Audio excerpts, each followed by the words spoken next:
We're recording. Yay, yay, yay. Hey, everybody. Did you miss us? We skipped a week. I think so. I missed you.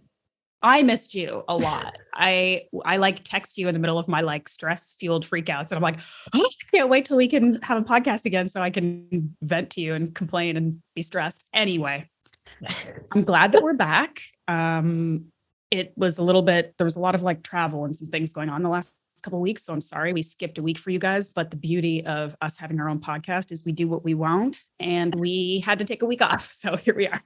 We do what we want. We do what we want, generally speaking. All right. Well, we're going to talk about my photo shoots in 2 days. So we're going to talk about that. But before we do, is there anything else like fun and exciting you want to talk about? I know you've been playing all the sports, been having a good time in general. Do you have anything fun you want to share? Fun. No, I mean, yeah, I've just been enjoying playing, being social, 3 rec sports. I have had 3, yeah. Haven't started 2 of them yet. Well, kind of started 2. Kickball, basketball, and flag football.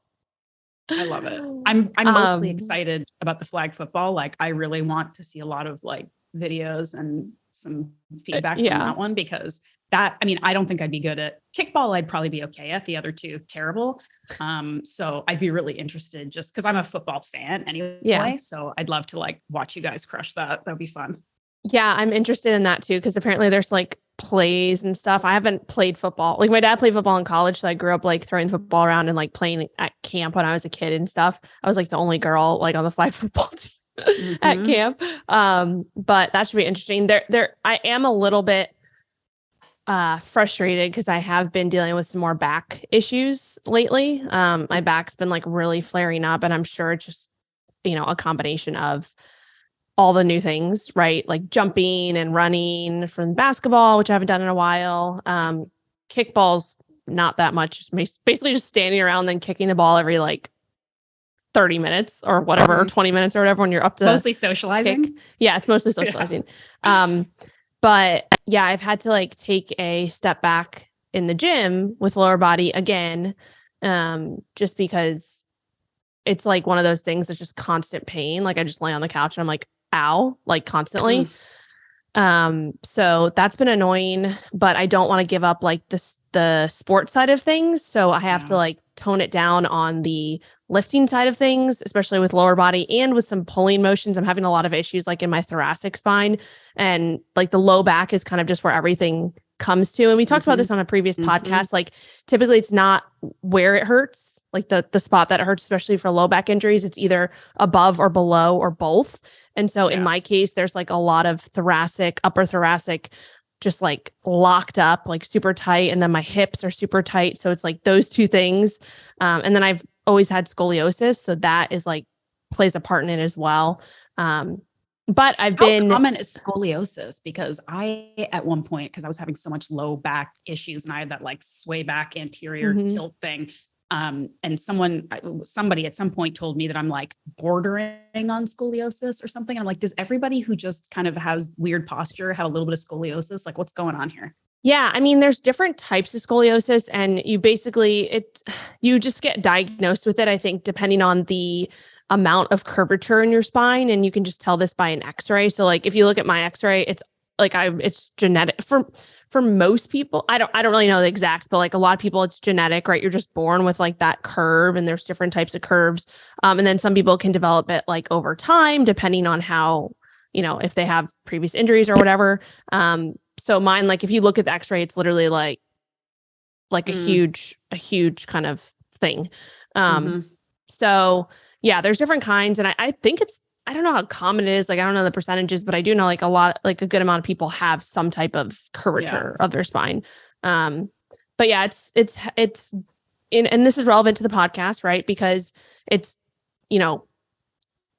given me the time again to realize that I can't do all the things and, I need to take a step back and focus on the recovery. So I've been doing a lot of like, the stretches, and I've been working with a massage therapist, and one of my friends is a chiropractor. So I've been, and a chiropractor who actually like doesn't just crack your back and leaves, but actually like, tells you what to do and helps you through different things. So been working on that, but yeah, it's a continuous road. Like anybody who's been suffering with a kind of chronic injury like this, it's something that can be very frustrating. And there's going to be times for the rest of your life that there are like, it's good. Like you're not feeling it all. And then it's going to flare back up again. And then it's going to go down.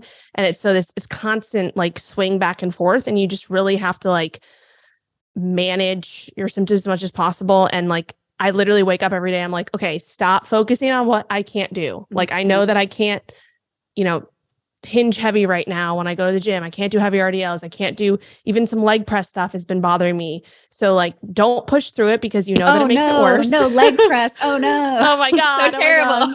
Yeah. Right. No, I get it. Yeah. But I've been like focusing on the things I can do and like just keeping that positive mindset.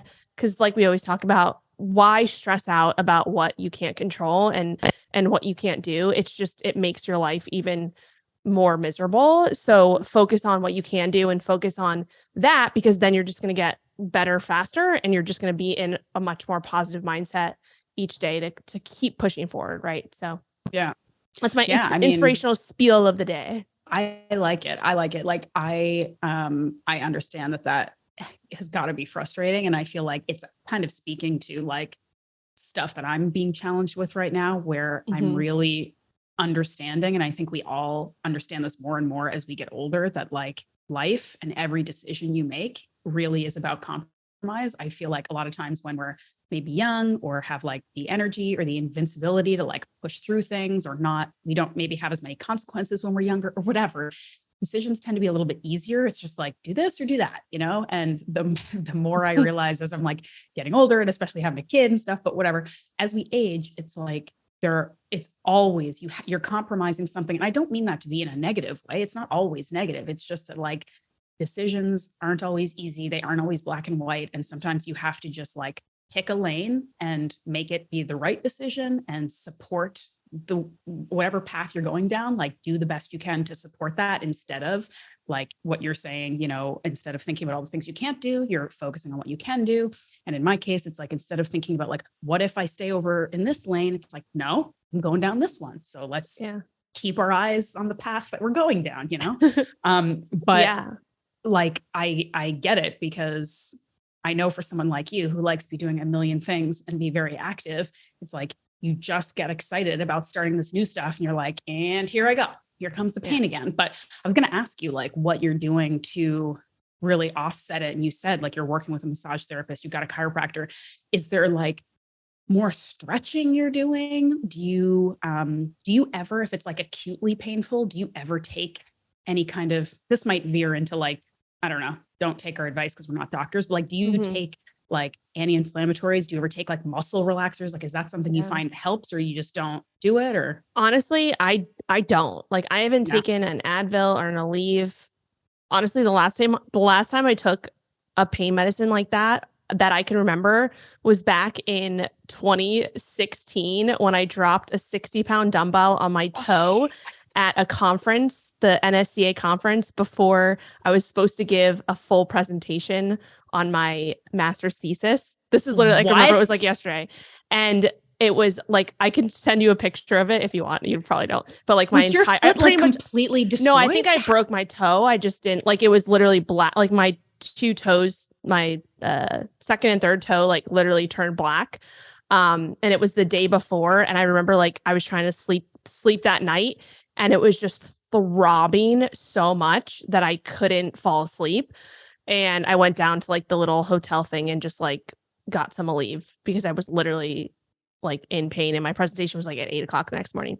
But anyway, that was, I don't even know, 6+ years ago. Are you actually Superman? Because I don't know how someone drops a 60-pound weight on their foot and it doesn't just turn to like dust. Like, it was it was very, very painful. I had to borrow shoes. I think I told you this before.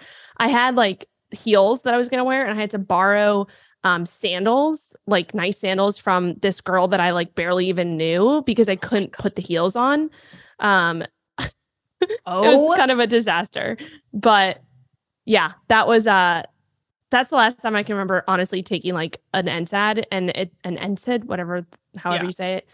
And it's really just because I know, like, for me, because I just like, I'm very in tune with that stuff. And I know like, okay, this is just masking the pain. So like, if I need it, then I need it. Right. And if I can't fall asleep or if it's like something severe, but I'm not going to be taking something like that every single night to manage a chronic injury. Like that's not it for me. Totally. And for most people, you shouldn't be doing that. If that's not proof that women have higher pain tolerances, I don't know what is, because that is wild. But, and I mean, listen, again, just going to throw mine in the hat. Like I didn't take any drugs when I gave birth. And this, again, nobody feel triggered. Nobody feel judged by this. I have zero issues. Now that I've gone through it, I'm like, take all the drugs you want to. But I remember thinking when it was happening, I was like, if someone, I mean, I wasn't getting an epidural because I was in a birth center, but like if someone was like, hey, do you want some like extra like Tylenol 3? I would have been like, what is that going to do for me right now? Like, you need to give me like straight up, I don't know what, like morphine or something. Like that's like throwing I don't know. It's not going to do it. Yeah. So, but I get it. Like I think, you're very much somebody who like knows the science of the body. And it's like, if you're just kind of putting a Band-Aid on something for a minute, it's like, that's especially with a chronic thing, like a chronic pain, inflammation related thing. But I was just curious, like, any other things that you can just like find relief, because that chronic, like low level, just sort of always there pain is like, that can really wear people down. That's rough. Yeah. Like, but I do like, I have with my massage therapist, like like, if you saw my back right now, we do a lot of cupping. And so like my entire back is just like, so that's like stuff that is productive healing, like working the tissues and trying to relieve some of that pain. So that definitely helps. And then there are like natural things like taking, some anti-inflammatory things like turmeric and like incorporating more of that. And honestly, just focusing on the foods that we talk about eating all the time, which is just like whole foods, right? Like nutrients, focusing on that side of things and really nourishing your body from the inside out. I think that's one of the most important things. And then it's really just like other pain management, like, getting a foam roller and laying on it and just kind of feeling that stretch, or like just trying to find a position that is comfortable when I'm laying on the couch or laying in bed. And one other thing is, and this is why it's important to also work with someone who really knows what they're talking about. And especially for my massage therapist, he asks me questions, and he literally looks at me how I'm standing when I come in the room. And he's like, you're leaning to your left side. Like you're putting all your pressure on your left side because of your scoliosis. It's causing you to dip down. And so that is also contributing to some of the stuff that's happening on the right side. So he's like, okay, as much as you can focus on like keeping your weight evenly distributed as you're standing up. And so ever since he said that, like, I don't even know how long, this is probably like a few months ago. Now I'm super conscious of, okay, if I'm standing up like this, like generally I'd be leaning on my left side. And like, even like I put my right foot up on my chair. And so now I'm like, okay, I'm not like, I'm now super aware of that. And the more I remind myself, the more I become aware, just like everything else. So that's a huge piece of it too. Just awareness of like your body and space and like what you're doing every single day. Cause with a chronic injury, no matter what it is, it's going to kind of come back to like your everyday things that you're doing. And so the more you become aware of that and you can change those little things, that's where the relief and the long term is going to start to play a role. So now we're talking about like all this rehab stuff, but I think it's cool. It's important because a lot of people deal with like these types of injuries, especially low back stuff. And if you are like an active person, I mean, you're going to probably deal with it at some time in your life. So you have to be smart about it and don't just put the Band-Aid on. Like you have to find the root cause. It's just like everything else that we talk about. Like, Anyway, I love it. Let's, wait. Before we get into it, your story about, having to borrow shoes from someone you barely know. Oh my God. Made me think of a similar ridiculous story that I really want to share because it's fitness related. and it's ridiculous. And this might help because I know there are people listening and people asking questions about like, I'm on the fence about competing in bodybuilding. Like, should I do it? This story may help make your decision as to whether you want to do a bodybuilding competition. Okay.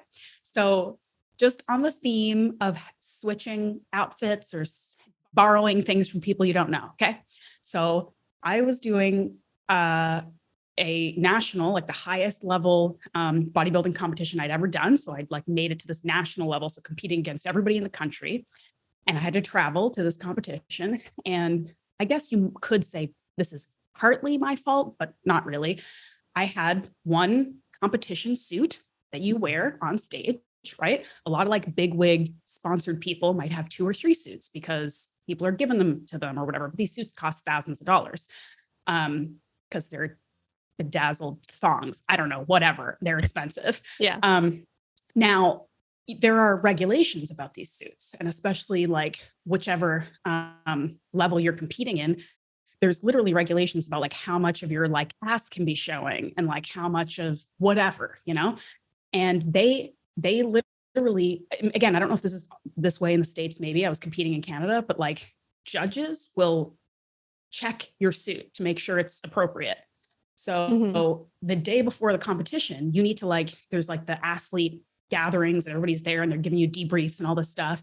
And they see how tall you are to see which category you go in and all that stuff. And then they check out your suit and they're like, okay, is the suit appropriate or not? And the suit that I was wearing was the same one I had worn for the previous competition that I had won in. So it was totally okay. Looked great. Won the competition. Figured I was pretty safe, right? And I don't know, maybe I was doing some extra like leg workouts or glute workouts or something. But this time around, maybe the judge just sucked. The person, she kind of seemed like a miserable person and wasn't very friendly. But anyway, she did not like my suit. She said, too much of your butt's showing in this suit, basically.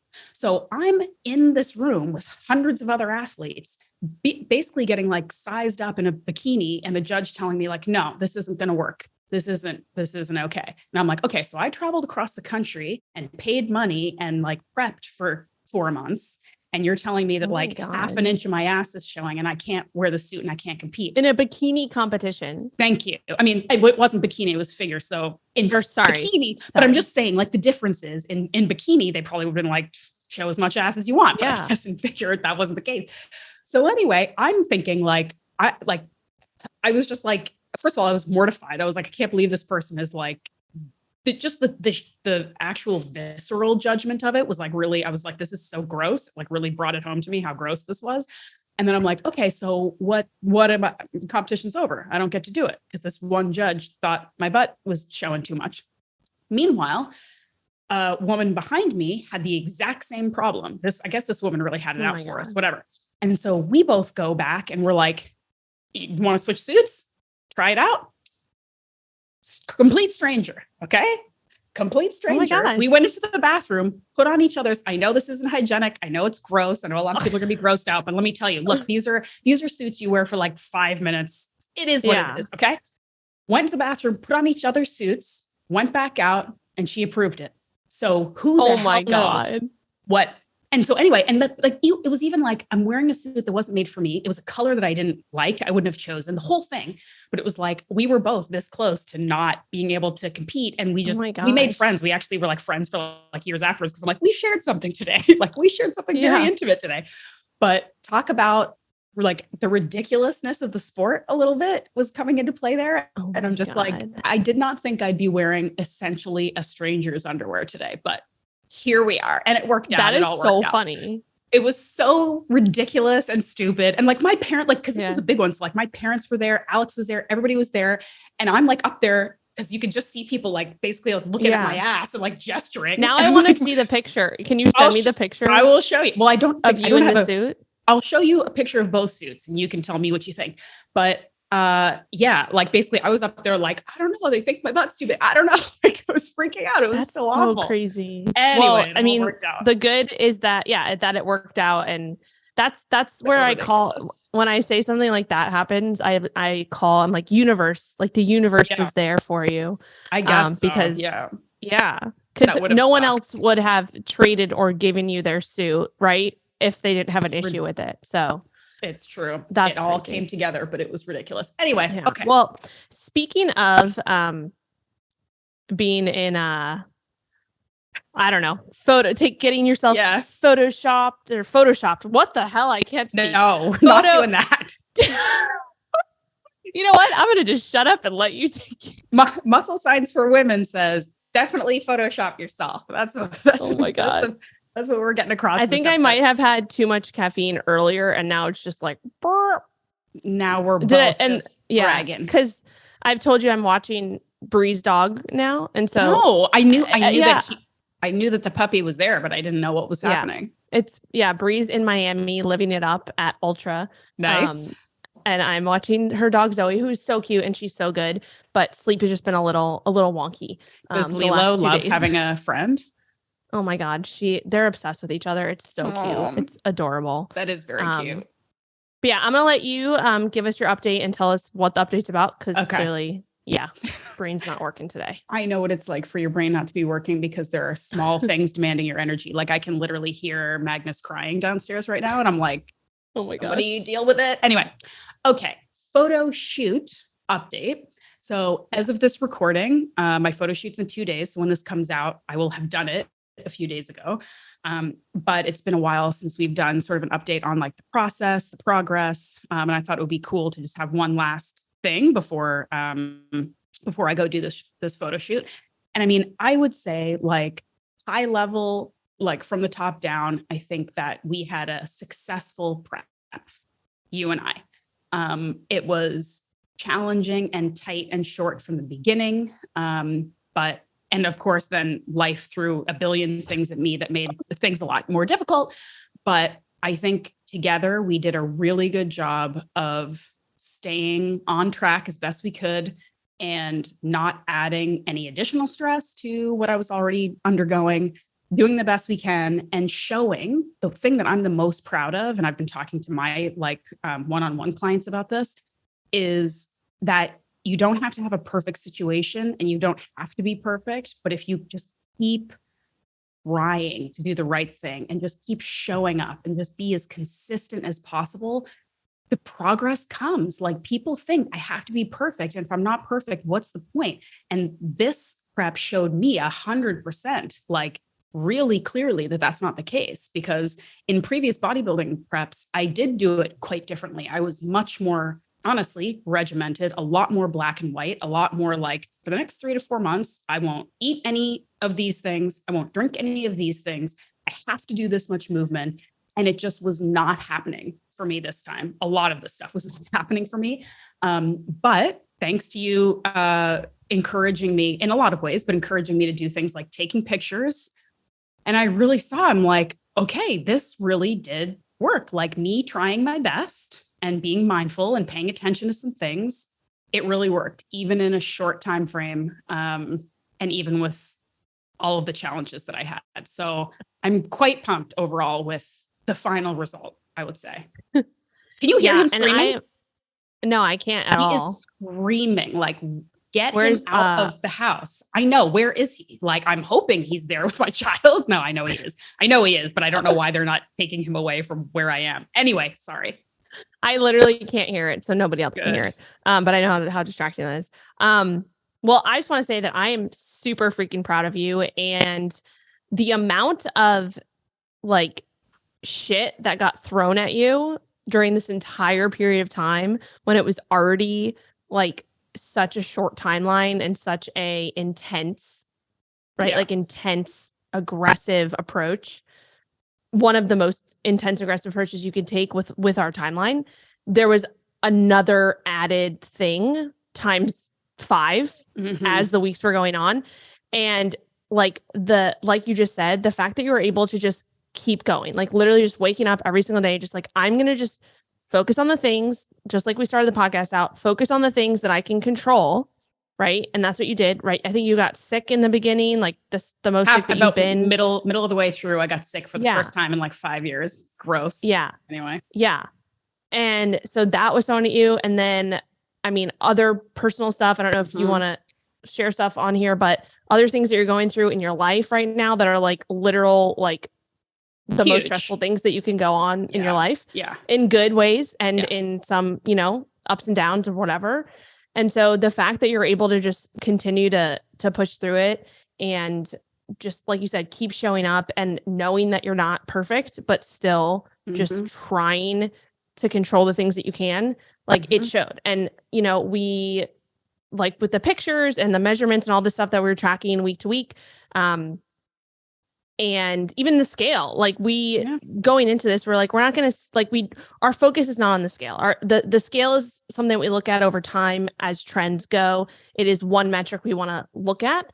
And with you, because we know kind of some of your past, we know that the scale will be trending down. You're already very advanced versus someone who might be, looking at body recomposition, or maybe they're building muscle and losing body fat, at a similar time. So maybe the scale's not doing that much. For you, we knew just from how advanced you are that it probably makes sense. The scale is going to trend down a little bit if we are taking this approach. And it did, right? And it wasn't like it, the fluctuations up and down as you saw, that can be a mind game to deal with, but you kept going. And yeah, I'm just like super stoked because this is probably one of the hardest situations that I've seen a client go through in the sense of like all of the things that got thrown at you in such a intense period of time. I mean, and I guess my question to you is like, how do you feel? Like two, how do you feel? The first, how do you feel is like, how do you feel from a result standpoint? Like in terms of like how you feel in your body, looking in the mirror and all of that. And then the second question is, how do you feel coming to the end of this and looking back and realizing how much you actually got through and like accomplished? And like, how does that make you, like, do you feel like a freaking badass, right? Because you were able to, like, I'm just saying, like, that's how I feel sometimes when I go through these things and I like, embrace the suck, as they say, but actually achieve and like get over those mental hurdles. And then you just feel like, holy crap, I did what I said I was going to do. I accomplished that. I feel like on top of the world. Right. So those are the two questions I have for you. Feel free to choose whichever you want to start with. Well, thanks, Coach. I appreciate that. And you've been a great source of just sort of like calm support and like rational feedback through this whole thing. And before I told you like offline that I struggled with, I felt like every time we were having a check-in, I had a new thing, right? And, a new excuse or a new reason why things were just absolute chaos. And I'm like, I'm not used to being somebody who's always got a thing like, well, there's something going on. Like, I don't like being that person. I like being the person who's like, I did everything. Here it is, low drama, low stress. Here you go. And so it sucked for me to be like, guess what this week, guess what's happening now, but you were always really supportive and just like, look, we're going to do what we can. This stuff happens. I get it. It's okay. Like whatever. So thank you for that. I feel like physically, I feel great. I will say a couple interesting things I think that will be useful for people who maybe are thinking about doing a body recomp or like some kind of plan like this. I think it's really interesting that we did, like you said, quite an intense, like sort of caloric restriction for a short period of time. Again, for all the reasons we've talked about, it's not my first rodeo. It's a short period of time. It's okay. Like, maybe a lot of people wouldn't have gone this approach. But the thing that I found interesting was that it took me probably, if we just round up and say this was fully an 8-week prep, right? It probably took me like 6 weeks to start kind of feeling like hungry and like I wish I was eating a little bit more, which is sort of impressive. And I think it speaks to first how just well fed I've been, like how full I have been for so long. And I don't just mean like my stomach is full. I mean, like I'm just well fed, like my muscles are full. It has everything. I haven't been in any kind of restrictive mode for so long that my body really had a lot to work with, even when I was like cutting these calories down, right? It really wasn't until kind of more recently. Yeah. And I mean, again, I just think that that's something I want people to know is like, first of all, if you're coming from a place where you're like, I've been eating too much and I just haven't been doing much for a long time. And it's going to be so hard for me to start. And it's like, maybe that's the perfect place for you to start because your body is coming from a place of having everything it needs and it's great. And maybe that's the healthiest place for you to start doing like a sustained and reasonable cut if that's what you want to do. But really like, all I did was I literally cut out second dinner. I told you I was having second dinner for a couple years. I cut out second dinner and I cut out snacking. And, I'll talk about ups and downs, but like that, I'm happy about. And I feel like I truly have not really been having cravings or like, I want this to be done until this week. And I feel like it's less about that I'm feeling restricted or depleted. And it's more about knowing that it's almost coming to an end. And so I'm just like, come on, like, it's more like a mental thing. Because I really don't. And, my workouts this week too, I have felt a little bit less like energy. I'm like, I kind of just want to go through the motions a little bit. I'm not really feeling it, which again is to be expected after almost 2 months of being in a pretty intense deficit. That's why people don't try to build muscle on a deficit, right? Because you're just not going to have the same energy or motivation to work really hard in the gym the way you need to, right? But all of that stuff is stuff that I expected and I think is like totally normal and it's fine. I also am getting a little bit frustrated with like the macro calorie situation where I'm so used to eating like pretty high fat and like high fat animal products that like there's so many days where I will be almost at my calorie limit, but I still have like 40 grams of protein to eat. And I'm just like, okay, here we go. Egg whites and whey protein again. Like it's giving me flashbacks to my bodybuilding days where it's just like, get that protein. But you've got to like really do some juggling to like make it all fit. And it's just been so long since I've had to do that. But the positive thing I take from it is that it's making me so much more mindful about like, there were probably some periods there where I was like low on protein. Like I was not getting as much protein as I should have been. Not like 40 grams a day, but like maybe I was hovering more around 100 when I really should be at least sort of 125, 130, whatever. So it's been a really cool journey of like just getting myself a lot more mindful, paying much more attention. It's been really, really cool for me to show myself, and I'll be able to pass this along to other people that like this time, and Alex has told me a couple times during this prep, he's like, I'm going to tell Rachel because of something I ate. So I'm just going to tell you now. And I mean, you've seen my MyFitnessPal, so you could go in there anytime, but like I have had a couple drinks over this 8 weeks. I've eaten maybe a dessert or two. I really haven't changed. Like there was nothing that was off limits. Whereas previously in different preps, I'd be like, I cannot eat XYZ because it's too either triggering or tempting, or it's just not going to fit, whatever. And this time I didn't want to go that route because I'm not doing a bodybuilding competition. This is my life. I just want to look a little better. I don't want to change my life completely. And I didn't. And I was really proud of that. Like I still went out to eat a number of times. I was going to ask about that. Literally like probably again because I was traveling and there were different things going on, but like I went out to dinner, I would say maybe in 8 weeks, like 4 or 5 times. I had a cocktail or two, 1 or 2 times. Like I'm not much of a drinker anyway, so that's not really a big thing, but still like things that you would think like you're trying to lose weight and you're going to go have a cocktail. And I'm like, I'm going to have one because I've been paying attention to how I've been eating all week. I know exactly where I'm at.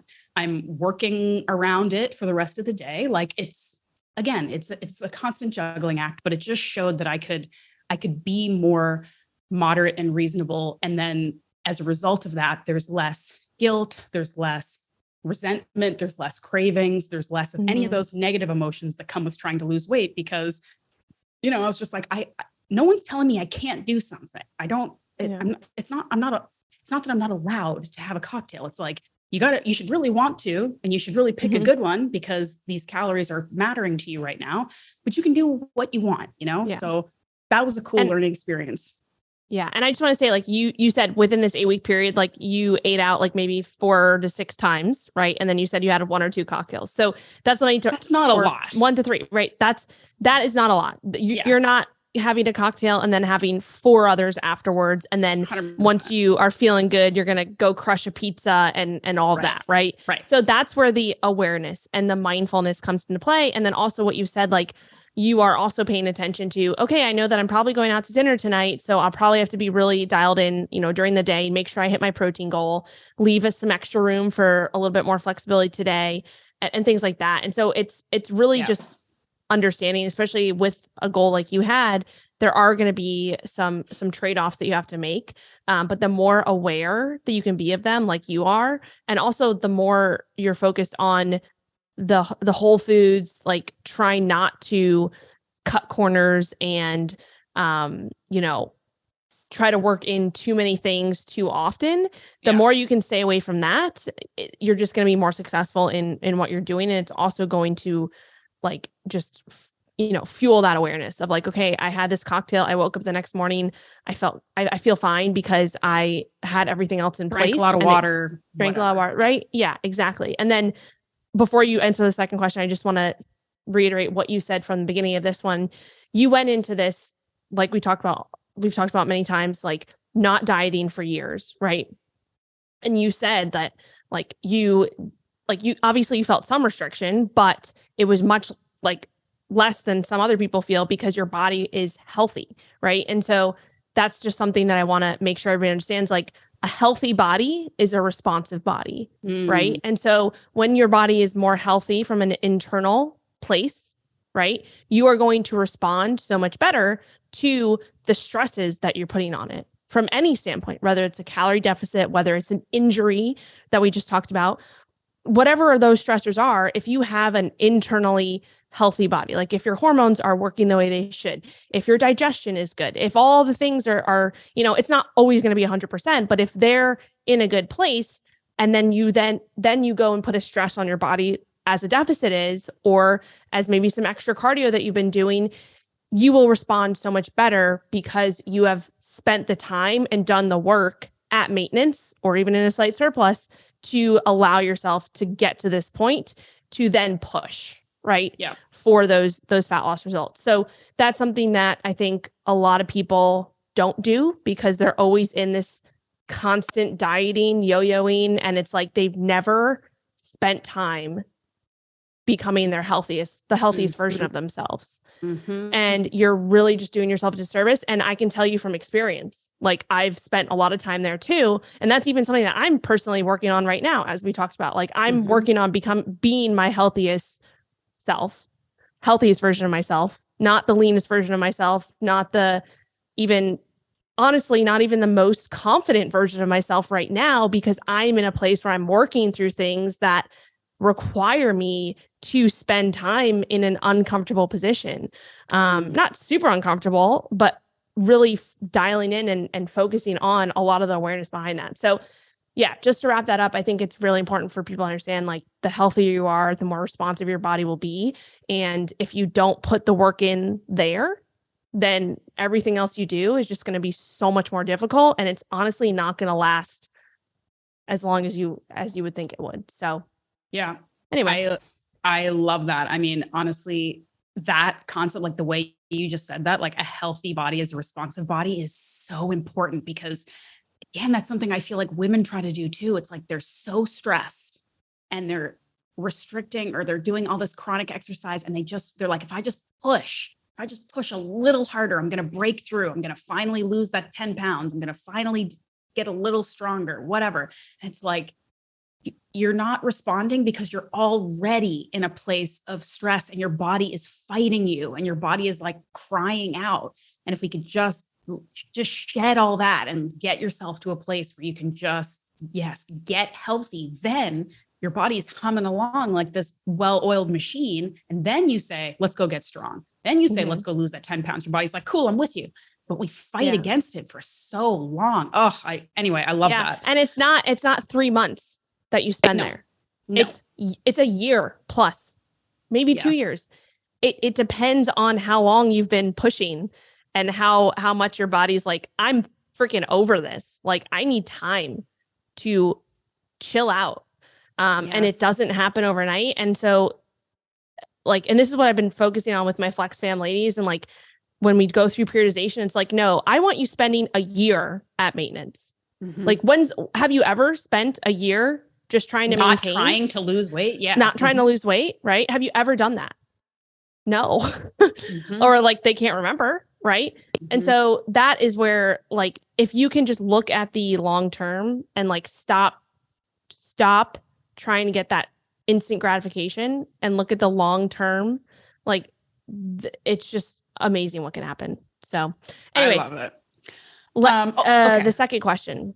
Yeah. So just to wrap this up. And I mean, one other thing I will say too, like this was a struggle for me, but just in ways that I didn't expect, and in ways that like the average person hearing about, oh, you're going to like, restrict your calories pretty hard for 8 weeks to try to lose a couple pounds in a short period of time. Oh, you're probably hungry. Oh, you're probably tired, whatever.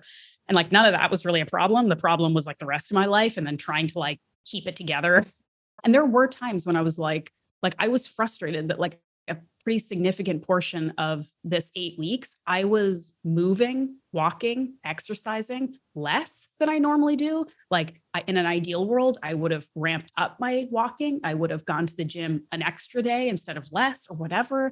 And it was frustrating to me that there were weeks, sickness, travel, whatever, when I was just like, cool. Like I walked 3,000 steps today, and that was a struggle. Like, this sucks, So it wasn't all easy. And again, if we all have that little tiny bit of perfectionism shitty in the thing in the back of our brain saying you could have done better, there is a part of me that was like, yeah, if I didn't have a billion responsibilities that were out of my control the last 2 months, man, I could have crushed it even more. But I let that thought pop into my head because it's there. And then I let it go out of my brain because the reality is the reality. It's different than the ideal, as it usually is. And I'm still proud of what we accomplished. I'm still proud of what I did. I'm happy with how I look. And to get to that part of it, I've said this before, like we made some pretty significant progress, I'd say. And like, again, I don't want to dwell too much on numbers, but I think people want to know. It's fine to like throw a couple things out there. Like, we can say ballpark that in this 2 months, I will have lost, or I have basically lost about 5 pounds. And that's a pretty good number for 2 months for somebody who doesn't have a ton of weight to lose, really. Like, I was pretty happy where I was. I wasn't overweight. So, you got to work a little harder to get rid of body fat. I have, I'm not like crazy lean, but like my body would have been just fine staying where it was. So 5 pounds is pretty good. And I haven't even really looked at the measurements, but I've definitely lost multiple inches, probably mostly in like midsection, maybe an inch off my arms, maybe an inch off my legs. That's what I look at more. Yeah. I've been looking at your measurements and your pictures more than the scale. Yes. And the pictures, tell a pretty good story, which is, again, it's surprising, even to me, like even being a coach, even being somebody who used to take so many stupid pictures of myself with bodybuilding stuff. Like, I was still just like, that makes a difference. Like, you can't, and that's again why you can't say, if I said I lost 15 pounds, but those pictures didn't look like they looked, it's like, it doesn't matter. Or if I lost 1 pound, I lost 1 pound in 2 months, but if those pictures look like they looked, I'd be like, shoot, okay, that's great. So you're glad you took the pictures? I'm glad I took the stupid pictures. I'm glad I took the pictures. I knew it. Yes, of course. But, and I was saying too, like the other day, that like, probably the vast majority of people, and this is a good reminder to people too, who we get to be so outwardly fixed on, like, do other people think am I fit enough? Do I look good enough? Can I pull this outfit off? Whatever. Like, probably, if I'm being realistic, most people, like, if this photo shoot goes well and I look cute and I'm happy with it, whatever, most people probably wouldn't know the difference if I did it 2 months ago or if I did it now. In terms of how I look, they'd be like, hey, look fine. It's not a big difference. But I feel better. I feel like I worked hard and put effort in. And I know there's a physical difference, even if it's not super significant. And that's going to show in the confidence or the way I carry myself in the photo shoot. And that's the part that matters. Because if I took pictures 2 months ago when I was like, ugh, I have not been taking care of myself at all, and I'm kind of bloated, and I ate a bunch of mini eggs yesterday, here's a photo shoot, versus I just put a bunch of effort in and I worked really hard and I feel a little tighter and I feel good. Like, those pictures are going to come out better. So absolutely, that's the part that is the success for me, really. So all in all, feel great, look good. Everything's going to be great. I will. Oh, and then let's talk about too, quickly about this last week. I was asking you, like, what are some things that we do to sort of just get as prepared as possible for a photo shoot? Because again, I'm used to like a very intense, like pre-show prep where there's like water manipulation and there's eating no carbs and then eating a bunch of carbs and like all this stuff, which again, probably matters more when you're at a leanness level where these kinds of manipulations are really going to like significantly change how you look. But I'm like, what do I do, before this photo shoot so that I just feel my best. I'm like looking my best. And we're basically like, you can add to this, but it's basically like, don't really eat much different. Like if you're feeling maybe a little depleted at the end, like up your carbs a little bit, hydrate, and just like take care of yourself and try not to be too stressed. And so what I've been doing this week, I've been trying to still get my workouts in, get my walks in, pretty much eating the same, forcing myself to drink a bit more water, which is definitely a good call, even though it's so annoying. And then I've just been doing my like skincare, my nightly skincare routine, spending a little bit more time with it because I'm like, I want to look fresh and dewy. I want my skin to look good. So hydration and skincare is sort of like what I'm going to do. I can't control whether Magnus keeps me up. Thank you. Let's make makeup on.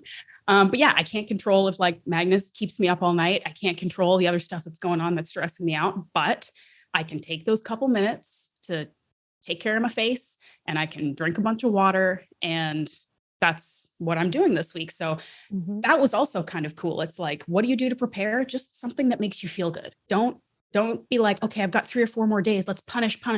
Like, go get a couple more hours of cardio in or whatever. No, like that's not going to counterproductive. So counterproductive. Yeah. So anyway, that can make you look. Yeah, that can make you look worse, right? And feel worse. And so that's another thing where it's like, oh, I'm at the end of the tunnel here, whatever you want to call it, and I should just push as much as I can because it's almost over. It's like, no, you should actually just pull back and focus on doing the things that cause the least stress and the stress management. Because I can tell you right now, like you just said, all these things, you going into the photo shoot, you're going to feel so much better, not just from like a mental standpoint when you're recovered and, you've had good sleep, hopefully, and you're just feeling good energy. That is going to trickle into just how everything goes. And then also just from the way that your body holds on to water, right? We know cortisol, right? When your cortisol is high, when stress is high, you're much more likely to hold on to a lot more water and look inflamed and look puffy. And that is a direct response of your stress response, right? So let's not do that. And let's bring it down a notch. You've done the work, right? You've done the work for the last 8 weeks, right? Obviously you're not going to go out and start crushing, a bunch burgers of Easter eggs or whatever before your shoot. I want to, but I'll wait till later. But focusing on like, okay, I put in the work, I did it, and now it's time to just coast and do the things to make you feel good, because that is what's going to allow you to show up in your best, most positive, feeling your best, energy-wise, looking your best, all of that. So yeah, like in the check-in, your last check-in, it was like, hey, what do I do this last week? It's like, hey, nothing. Relax, do the things that make you feel good. Drink some more water, focus on the basics. We talked a little bit about salt, for example, like salt and water. If you're like, I told you basically last week and the previous week to pay attention to how much salt that you're normally consuming, because this is a thing that people might not pay attention to if they're, even if you have like, most people aren't going to be doing a photo shoot, but even if like you have a beach trip coming up and you want to feel your most confident, your bikini and whatever, like just paying attention to, okay, am I just consuming the same amount of salt each day that I was before? Because if you manipulate your salt up or down, it could cause you to retain more water as well. And so that's just something that you want to make sure you're keeping steady. And so that's just like these little things that like you're not changing anything. You're just like, okay, let me be hyper aware now of like how much I'm salting my food, how many, element or elementee, however you say it, packets I'm consuming a day. Cause that stuff, like if you change that acutely, it will potentially have an effect because your body will adapt to that. Some things to keep in mind. Well, it's been a cool journey. I hope that people who have been listening have enjoyed it. And of course, we're going to continue to kind of chat because you and I are going to do a little bit of a reverse diet situation, which I think it's so crucial. And I'm already starting to get into that mindset because I have never been disciplined with reverse dieting. I've been fortunate that because I didn't crash diet so hard in my bodybuilding days that I had major kind of like hormonal, mental, emotional issues, but I still have totally like fallen victim to the like, it's all over. Let's eat nachos till I can't stand, like that. I definitely have done that stuff. So, and I'm already getting to this point where I'm like, okay, photo shoots on Saturday. What am I going to eat to celebrate? And then thinking like, okay, I just lost 5 pounds. I worked pretty hard for it. I feel pretty good. I like look the best that I've looked since I got pregnant. Like, how do I not ruin this? You know? So like, Mhm. you need to have a plan. It's so important to have a plan. And I'm really excited for us to talk about this and to go through it and like go through the process, because it's at least as important as the plan that gets you to the goal, because what comes next is the rest of your life. So let's not Mhm. make that miserable. Right. So, Yeah. anyway, so if folks want to like, again, ask more questions about the prep, like we will continue to share some of this. I'll share some stuff from the photo shoot. I'll talk about that. If people have specific questions about reverse dieting, coming out of a photo shoot prep or out of some kind of body composition prep, we're just coming back up to maintenance calories after you've been, you know, cutting for a while, like anything about that topic, let us know. You can just DM us on Instagram. You can email us at our podcast email, musclescienceforwomen@gmail.com. And that's the number 4, because we answer all those questions. And I just realized too, that I totally missed the perfect segue to talk about our glute course when I was telling the story about my butt falling out of my bikini. And I didn't even use that. So, I mean, I got to get more on the ball. I'm obviously out of practice, but we are still working on this glute specialization program, which is our first product, our first course, since, you know, we created Muscle Science for Women. And we do have a sign up, first to know VIP Wait list. Yeah. Yes. Waiting list. So, and that is, can you tell everybody what that is? Yeah. Yeah. So it's the link is, or you just type in rgfit.com/glutes. We'll add the link in the show notes. So you can just scroll to the description and click right from there. Just go there, add your name and email, and then we're going to be sending out more information once the launch gets closer to the date that we're going to go live. But I have been super nerding out on this the past few weeks, and I am like so stoked about it. No, you nerding out on it? No. I'm like, we're going to make this the best glute workshop ever. And like, it's just, there's so much misunderstanding about anything fitness and health related. And so I'm just really excited to for us to put this together, because I think it's really going to be a game changer for people to really understand, like, okay, what do I need to do? And what are the things that I've been doing that are not producing the results? Right. So, I'm super excited about it. I love it. Yeah. We're putting the science in muscle science for women with this one. But I mean, really, like, again, I all we see when it comes to glute stuff, which is so huge and so trendy and so on social media right now, it's like, I mean, nobody get mad at me if there's somebody else out there doing it great, but like, really, it's just cute girls in leggings that show their ass nicely doing ass workouts. It's not explaining the science of building muscle and breaking down the actual specific muscles in the glutes and how they work and how they work in your body and how they work with each other and how you do different exercises to target the actual different muscles in the glutes, and how you can shape your glutes. You just have to know how to do it. And how to recover properly for optimal growth, and how to eat properly for optimal growth, and why strong glutes are important for almost every other facet of fitness and sport, and what happens if you have weak glutes for your body mechanics, like all of this stuff. It's literally just, and I know that's how social media works. You just look at something cute and then scroll on, but like literally it's all about, do you want a cute butt? Look at me. I have a band around my legs. I'm doing something. This is going to be so much more information, like almost to the point where, again, you're the smart one. I'm like, Rachel, are we giving too much information? Like, I don't know. Do they need this level of information? But I think, you know, in keeping with the way we like to educate, I think it's better to probably provide more background and more theory and more application. And you don't have to take it all if you don't want to. You don't have to absorb all of it, but it's there for you to better understand your body and how it works. And the more you understand, I think the better you can apply it. Right. So yeah, 100%. it's going to be next level. Like, I don't think there's anything else out there that's at that level, but that's, it's my bias. Anyway. Okay. We got to get out of here, but we have to talk about our sponsors.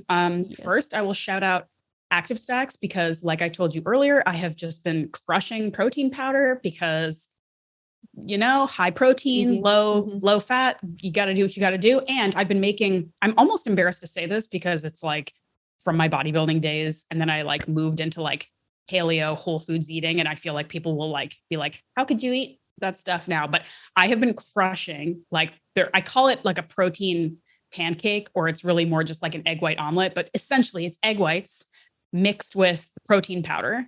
And that's it. And I'll put like almond butter on it. And again, it's like such a body. And like cook it in a pan, right? Yes. Yes. Yeah.